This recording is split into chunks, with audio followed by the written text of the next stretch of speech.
The airport lights were bright and harsh. They buzzed above my head like angry insects.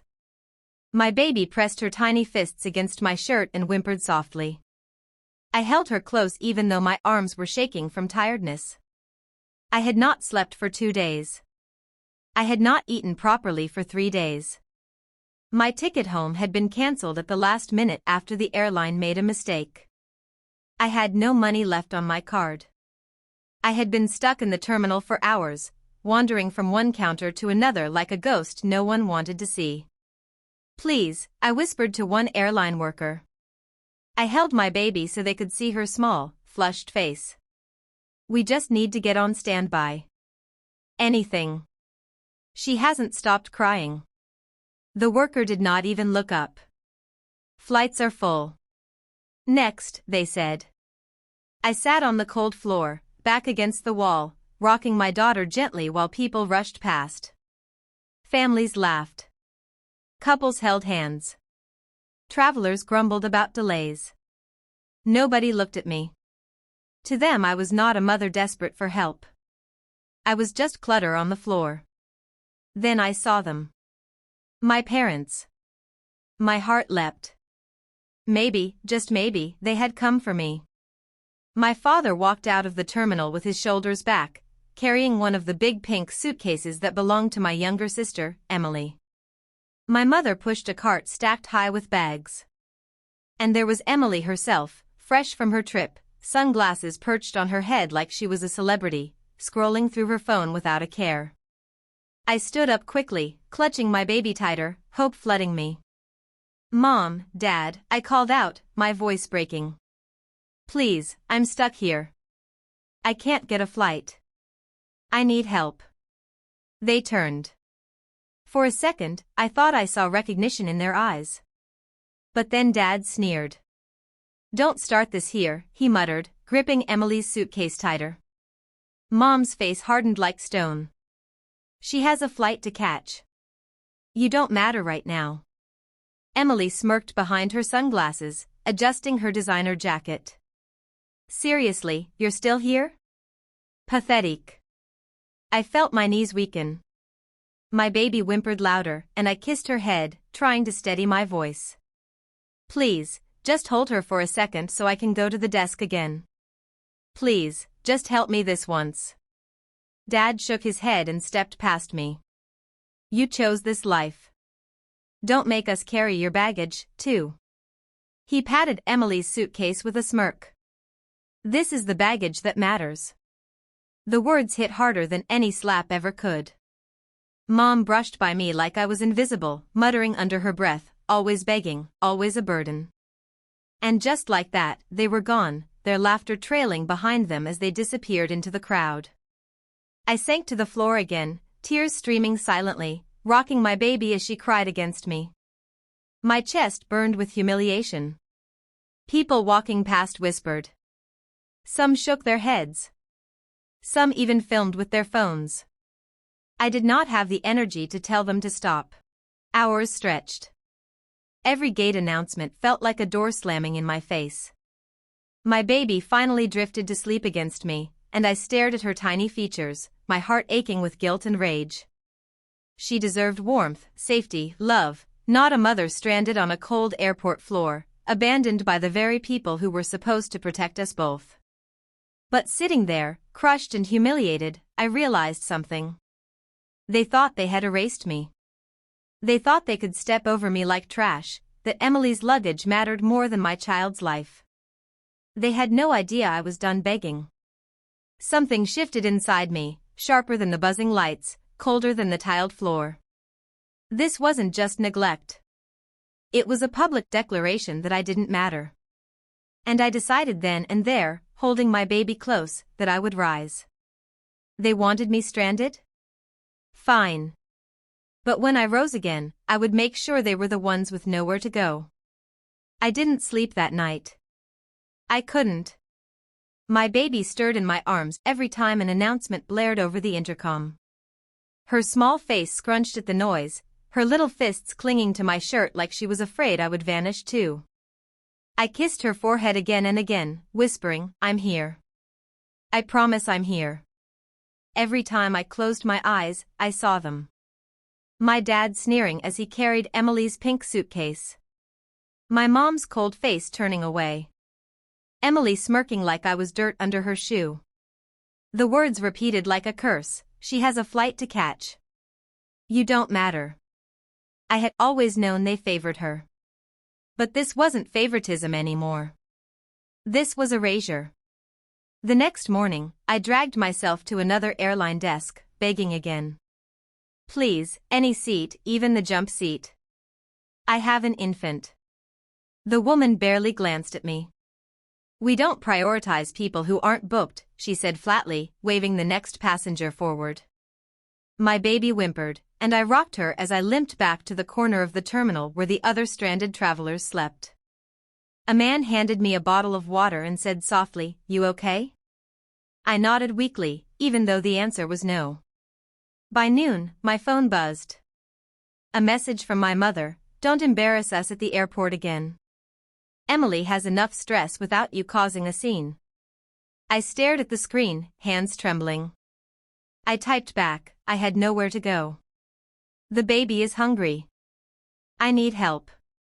No reply. That evening, Emily posted on Instagram a glossy picture of her boarding first class, her caption reading, "Family always comes through when you need them. #blessed." My parents smiled in the background of her selfie, carrying her bags.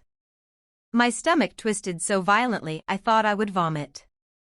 Family always comes through, but not for me. Not for us. Something snapped inside me then. I wasn't going to be their leftover, their forgotten shadow. I wasn't going to crawl while Emily strutted through life with my parents clapping at her heels. Over the next 2 days, I started watching, observing, collecting. Not just at the airport, but online. Emily had made her whole life a performance, her TikToks, her Instagram reels, her constant need to show off the perfect daughter life. And in almost every picture, there were my parents parading behind her like servants carrying a queen's crown. But what none of them noticed was what I had: cracks. Small cracks in their performance. In one video, Emily whined about flight delays while my dad snapped at a worker in the background, calling him useless trash. In another, my mom bragged loudly on a phone call, saying, "We sacrificed everything for Emily." The other one, "She was just a mistake." Emily laughed at that line, leaving it in the video like it was funny. Her followers thought it was a joke, but to me it was proof. Proof of the people they really were. I started saving everything. Every clip, every careless word, every post that showed their cruelty bleeding through the mask. I didn't know how yet, but I knew these little cracks would someday shatter their perfect facade. Meanwhile, in the airport, my anger fermented. I watched other families greet each other with open arms, fathers carrying strollers, mothers cradling babies, siblings taking selfies together. I watched a grandmother hand her daughter a blanket for her newborn, wrapping them both gently. Every sight stabbed me with what I had never been given and what Emily had been drowning in. On the third night, as I sat on the hard floor feeding my baby formula that another stranded traveler had bought for me, I made a vow, not just to myself, but to my daughter. "You will never grow up thinking you don't matter," I whispered into her tiny ear. "You will never crawl for their approval. I'll make them crawl instead." The next morning, I dragged myself up on shaking legs, baby in one arm, and went to the airport cafe. I asked for a job. The manager, a tired woman in her 40s, looked at me skeptically. "With the baby, I'll do nights. I'll clean floors. I'll wipe tables. Please, I just need a start." She studied me for a long moment, then sighed. "We're short-staffed." "Fine, you start tonight." That first night, I tied my daughter to my chest with a cloth sling as I swept the sticky floors and emptied trash bins. Travelers passed by without looking twice. But for the first time in weeks, I felt something solid: dignity. Work was hard, humiliating even, but it was mine. Every paycheck, every hour was another stone I stacked, building towards something bigger. I worked nights. I saved. And during the day, I still collected every slip, every cruel line my parents and Emily left scattered online. The world saw Emily as blessed, perfect, adored. But soon they would see what I saw, a sister who used everyone around her as luggage carriers, parents who mocked their own child while worshipping another. The humiliation at the airport had broken something in me, but it also forged something new. They thought I was stranded forever. They thought I was invisible. They were wrong. Because I had a new flight to catch, and it would leave them grounded for good. Months passed and the airport became my battlefield. I scrubbed its floors, wiped its counters, and served coffee with my daughter strapped to my chest. I built a quiet reputation. Workers whispered about the girl who never gave up. Strangers slipped me baby clothes, snacks, even extra formula.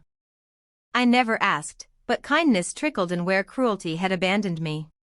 Meanwhile, my parents and Emily flaunted their perfect family online.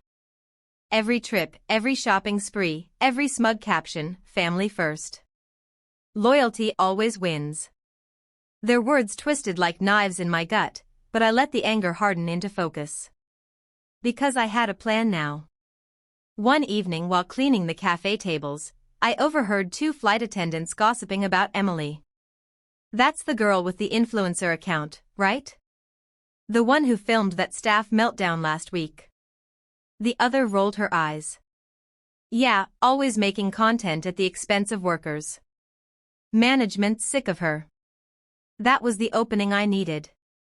I'd been saving those videos for months, the clips of Emily mocking airport staff, my dad barking at gate agents, my mom laughing about mistake children. They thought they were background noise in her polished posts, but I had every file cataloged, every timestamp ready. The next week, Emily was scheduled for a brand-sponsored trip. Front row flight, cameras rolling, my parents proudly escorting her with more luggage than a queen. I knew exactly where they'd be, and I knew who would be watching. As Emily strutted into the terminal with my parents trailing behind, ring light in hand, I slipped into the crowd. My phone was already synced to the airport's public display system. I had convinced a sympathetic IT worker to help after I showed him one of the drafts where Emily mocked a crying passenger. At first, the monitors showed normal flight information. Emily beamed at her phone, purring, "We're about to board first class. Family always comes through for me." My parents laughed proudly, waving at the camera. Then the screens flickered. Clip after clip appeared across the entire terminal, Emily twirling designer bags while sneering, my dad barking at staff, "Do your job, trash. My daughter has a flight to catch." My mom's cold voice, "One child was worth raising. The other was just a burden." The audio blasted through the speakers. Travelers stopped in their tracks. Staff froze, jaws tight, eyes narrowing. Phones whipped out. Whispers turned to gasps, then shouts. "Is that her? She filmed herself saying that?" Emily spun in panic, her phone clattering to the floor. "This isn't real," she shrieked, grabbing at the air as if she could rip the screens down. Dad roared, "Turn it off," and shoved a staff member, which only drew more cameras. Mom clutched her chest, muttering, "This is sabotage." But the truth was there, playing on loop for every traveler to see. Security moved in. Not for me, but for them. Emily's brand representative, waiting at the gate, stormed off, phone glued to his ear. "We're done," I heard him hiss. "Cancel everything." By the time the screens went dark, their empire had already collapsed. Their perfect family image was poisoned. Sponsors fleeing. Staff filing complaints. Strangers booing as they stumbled through the crowd. Emily tried to cover her face, but it was too late. Screenshots, recordings, reposts were everywhere.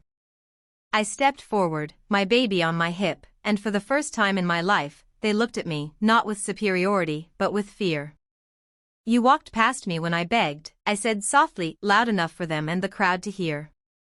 "Now everyone else will walk past you." Dad opened his mouth to spit something cruel, but no sound came out. Mom's lips trembled. Emily collapsed onto a chair, mascara streaking down her cheeks, muttering, "It's not fair. It's not fair." I didn't stay to watch the rest. I didn't need to. Their downfall wasn't a moment. It was permanent. That night, as I rocked my daughter to sleep in the small apartment a kind coworker helped me find, I thought about the terminal where it all began. I had begged on that cold floor, humiliated, invisible. But I wasn't invisible anymore. They said I didn't matter. Now the world knew who really didn't. Please like and subscribe for more videos, also comment where you're watching from.